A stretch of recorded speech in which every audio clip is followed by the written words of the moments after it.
donc, là c'est un livre sur les sirènes. Et on suit donc notre protagoniste, en fait, c'est les vacances des filles. Ça va beaucoup se sacrifier, elle, pour les autres. Et il y a un rapport avec avec les signes du zodiaque. Et c'est ça qui fait que cette romantésie extraordinaire et qu'elle est libre. Mais j'en ai DNF, hein, donc 14 livres bleus, un DNF. Ça représente 5624. Ça représente un temps de lecture un petit peu moins grand qu'au mois de juillet, directement quand je passerai à ce livre-là, mais...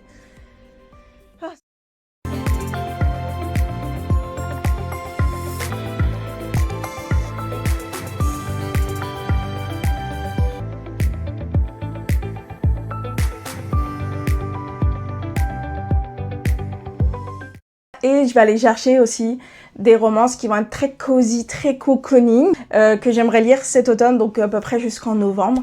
Et donc on commence tout de suite. Une malédiction, de la magie. Donc on est dans un manoir mystérieux ou avec des amitiés naissantes et une séance de spiritisme qui va tourner assez mal. Le personnage principal, Jenny, va reprendre le Pumpkin Spice Coffee de sa tante pour faire le résumé du tome 1.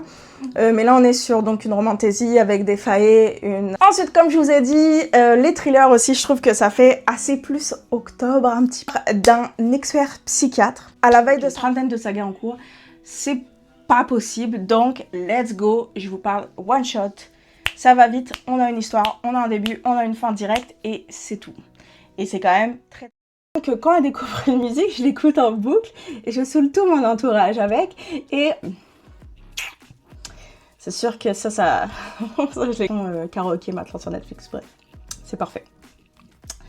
Ensuite,